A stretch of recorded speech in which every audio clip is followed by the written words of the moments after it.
ಇಂಥ ಹೆಣ್ಣು ಮಕ್ಕಳಿಗಿದ್ದ ಊರು ಕೈಲಾಸವಾಗುವುದು ರೇಣುಕ, ಕೈಲಾಸ ವಾಸಿಯಾಗುವುದು ಏನು ರೇಣುಕ? ಏನು ಸ್ವಾಮಿ?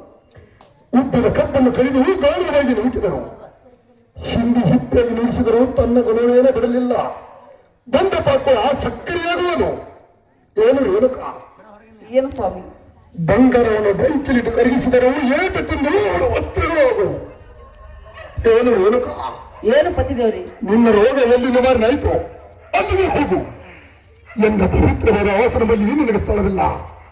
ಏನು ಪತಿದೇವ್ರಿ? ಏನು ರೇಣುಕ? ಈ ಹೆಣ್ಣಿಗೆ ತವರ ಮನಿ ಎಲ್ಲಿಗೆವರೆಗೆ ಪತಿದೇವ್ರಿ? ಎಲ್ಲಿವರೆಗೆ ರೇಣುಕ?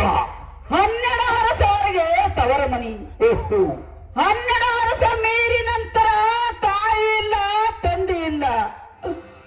ಕೊರಳಿಗೆ ಮಂಗಲ ಸೂತ್ರ ಧಾರಣೆ ಆದ ಮೇಲೆ ಗಂಡನ ಹೊರತ ದೇವರಿಲ್ಲ ಸ್ವಾಮಿ, ದೇವರಿಲ್ಲ.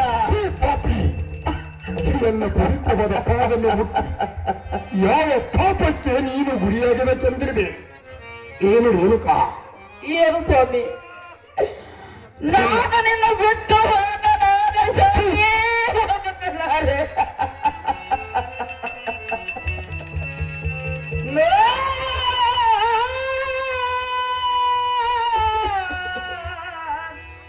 ಏನು ರೇಣುಕ?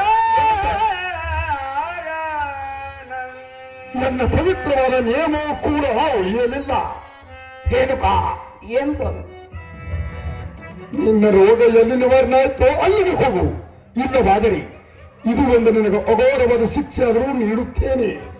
ಅದು ಹೇಗೆ ಸ್ವಾಮಿ? ಅದು ಹೇಗೆ ಎಂದರೆ,